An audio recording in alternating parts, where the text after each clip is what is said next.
Morning, morning. Again, we had to open up the window last night and exchange air because Aaron was way overheating last night. He came in to hug me and it comically felt like I had a hot iron all across my shoulders. And I was like, "You're really hot. Should I exchange air tonight?" And he's like, "Yeah."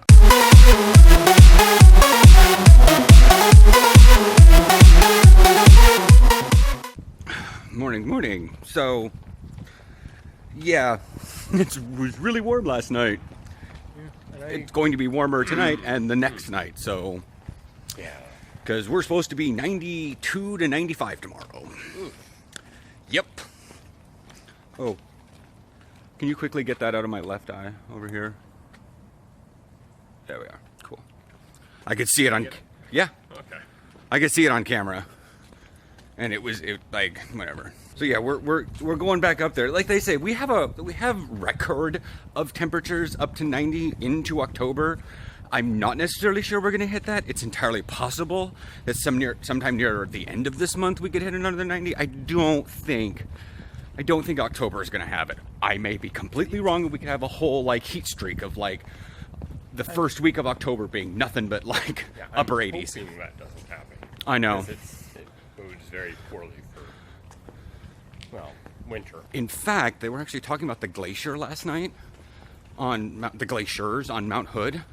They've receded far more than when we were there. Yeah.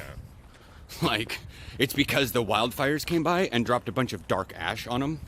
Mm-hmm. So rather than reflecting a lot of light, they were absorbing it. Yep. So they receded a lot faster during August than they normally would have. Plus, we had a lot higher temperature.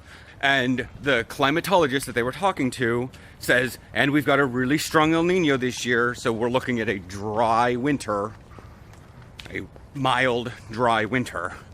And I'm like, I don't know. I've really heard people say it's all over the board with El Nino when it comes to us.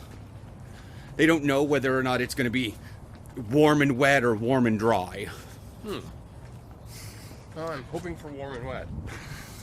Yeah, I don't want to, Willie and we don't want to be out there like, because he doesn't like cold practices. Snow practices are a little different. He really doesn't like them either, but at least snow practices have a little bit of cushion on the ground.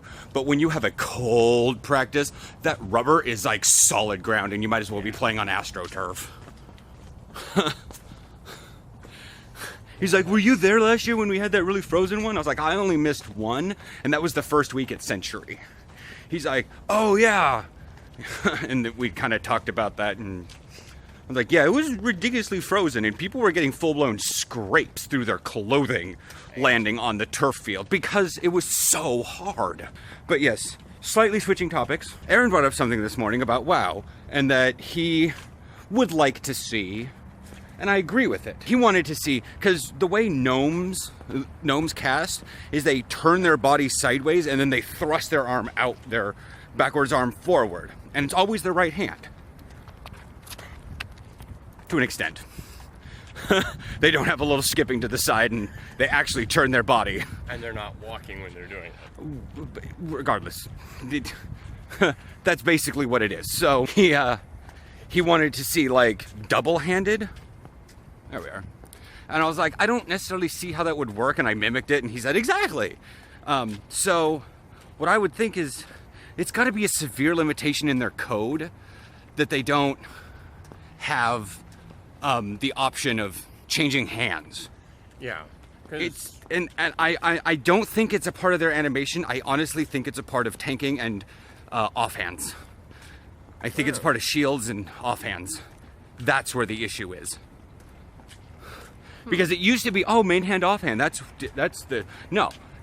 honestly think shields might be holding them back to going, quote unquote, ambidextrous, or at least having the ability to swap.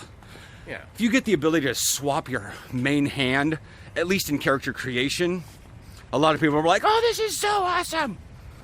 And you could drive base things. Yeah. Player base. No train coming. Phantom tracks. It was really weird because we left it pretty close to 7:30, so I I was running a little test to see what happens when we leave at 7:30, because everyone's like, well, we leave at 7:20. I'm like, no, we don't. Yeah, we do. And then sometimes we do leave at 7:35. But this is like, I stated the time before we left. And then that got into us talking about, he brought up, because Warlords brought about a bunch of transmog, or a bunch of like single shoulder armor sets. Yeah. Like his Warlock currently has one. Well, it's not single shoulder, it's different shoulders. Yeah, well, Pandaria had that one for a little while too, but they'll I mean, and Beast, or Wrath? Classic had that single, like, claw shoulder, but, like, it's all over in Draenor. Yeah. All over. Anyways, but now with Transmog, it doesn't matter. True. That's what I was bringing up, that with Transmog, it doesn't matter one bit. And that kind of freed up players to come back and, what? Oh, I just noticed the, yes. Yeah, that it's not. Anyways. Yeah. But that it freed up the players to wear what they want in a nostalgia sort of sense. And even put things together that, you know, yada yada. It gave players a lot more artistic stuff, but it also allowed the developers to just sort of, with at least Pandaria and Draenor, just sort of make what they want. Yeah. And make things that were appropriate to the setting and the lore behind it. Yeah. I'm covering the screen because Aaron, like, stares at the screen. I at least look over at the camera every once in a while. Yeah. I forget to look at it. I know. We're so fascinated with ourselves. That's what happens when we become vloggers. We get so obsessed with our own faces. Right. Ah! Well, that's been 8 minutes.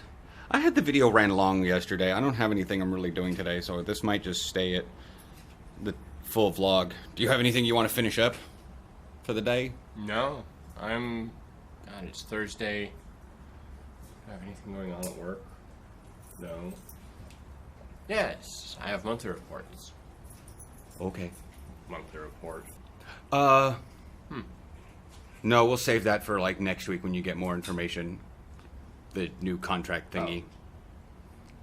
He just doesn't have much information. It seems silly to do the media thing and be like, by the way, this happened, and then, oh, the next day they have to clarify information. The next day they have to clarify information. And it's like, that's just like, we're gonna wait a couple days and then tell you all about it. Sounds good.